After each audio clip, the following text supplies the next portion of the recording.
Olá, graça e paz, boa noite a todos os irmãos. Estou passando aqui, queridos, para deixar aqui uma mensagem da palavra do Senhor. 1 Samuel 17, versículo 12. Nós vamos falar esses dias um pouco sobre a história de Davi.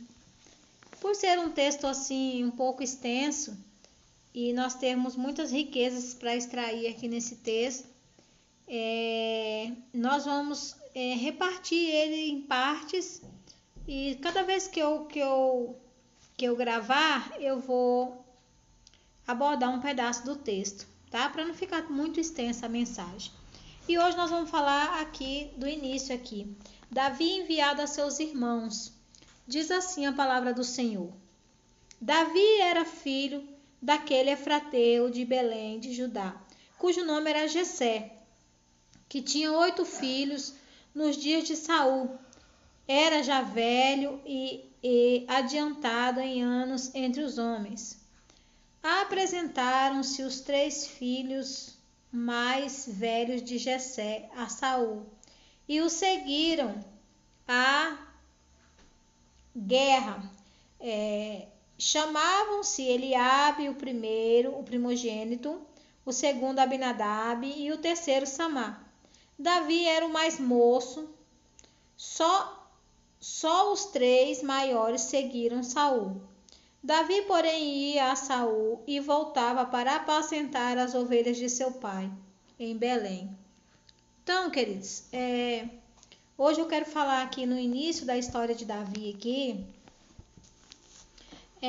sobre os filhos, né? 8 filhos, o pai de Davi tinha 8 filhos, sendo esses 3 alistados no exército de Saul.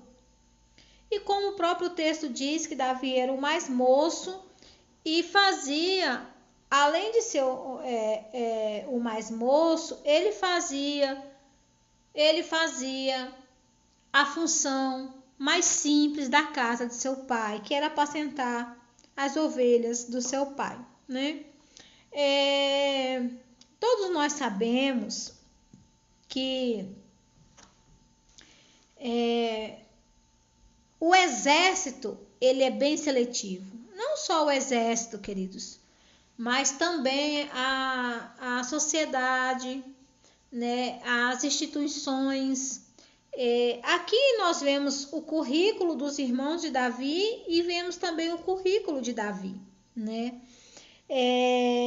Nós vemos aqui que 3 dos seus irmãos eram alistados no exército de Saul. É claro que, sendo o exército seletivo, não vão alistar qualquer pessoa, né? Então, os seus 3 irmãos eram tudo indica, né, aqui pela palavra, que eles eram bem robustos, receberam treinamentos do exército de Saul, eram qualificados pelo exército de Saul, né? O exército não vai pegar qualquer pessoa, e se vai pegar, ele vai treinar essa pessoa. E esses irmãos de Davi eram esses, treinados pelo exército de Saul. E, queridos, eu quero deixar essa palavra aqui para você que, assim como eu, 1 hora, 1 minuto da sua vida já pensou: ah, mas porque eu não tive a oportunidade tal. Ah, mas porque meus irmãos estudaram, eu não tive a mesma oportunidade. Ah, é porque eu não tive a mesma formação. É porque isso, é porque aquilo. Porque muitas das vezes, queridos, nós nos enchemos dessas coisas. E não tem nada errado, porque realmente a sociedade, as instituições, elas só querem as pessoas bem qualificadas. Isso é verdade. O mundo quer de nós um currículo, né? E quando nós não temos esse currículo de qualificação, o que nos resta a fazer da vida é as coisas mais simples que nós possamos fazer, né? Mas eu quero que você saiba também que, mesmo sendo uma realidade da sociedade e das integrações, eu quero que você saiba também que com Deus a realidade não é essa, né?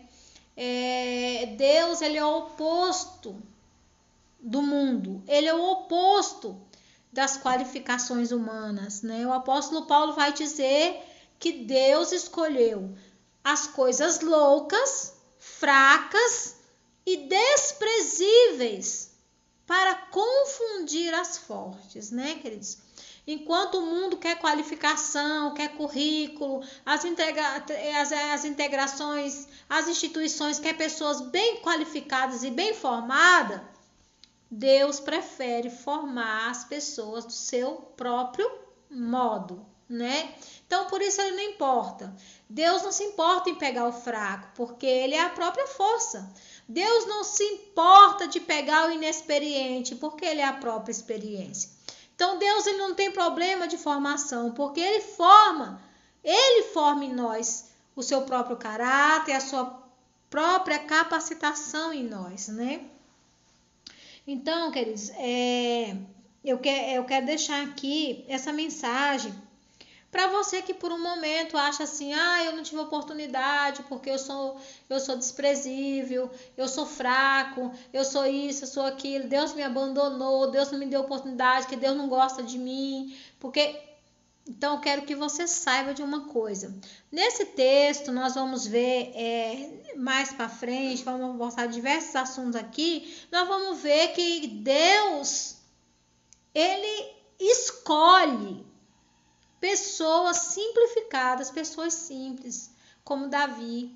E Deus vai fazer um reviravolta, queridos, que muitos, humanamente, é difícil de entender o que Deus faz, né? Então, essa palavra aqui eu quero deixar para você que se sente muito diminuído, muito desprezado, você que se sente um nada, vamos falar assim. Não tem aquele ditado que às vezes nós nos sentimos um zero à esquerda? Isso é verídico, é verdade.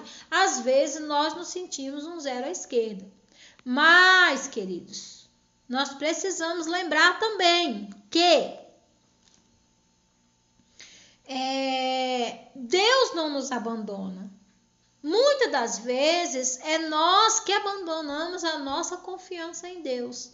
E nós podemos aprender aqui com Davi, e não só com Davi, mas com Gideão, com José, né? E com Abraão, e com o próprio Senhor Jesus, nós podemos aprender que Deus, ele honra a nossa fé, né? E nós precisamos aprender que com Davi, que nós vamos falar de Davi nesse texto, aqui nós vamos aprender com Davi, que Davi, ele não abandonou a sua confiança em Deus, né, queridos?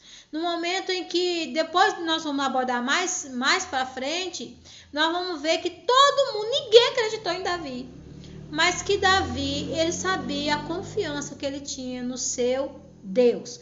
Então, o que eu quero aplicar hoje aqui, deixar aqui, para mim e para você, tem um texto na palavra do Senhor que diz: não abandoneis a vossa confiança, ela tem grande galardão. Então, queridos, não abandone a confiança no vosso Deus, tá bom? Deus abençoe a sua noite, que Deus nos abençoe poderosamente nesta noite, tá? Graça e paz a todos.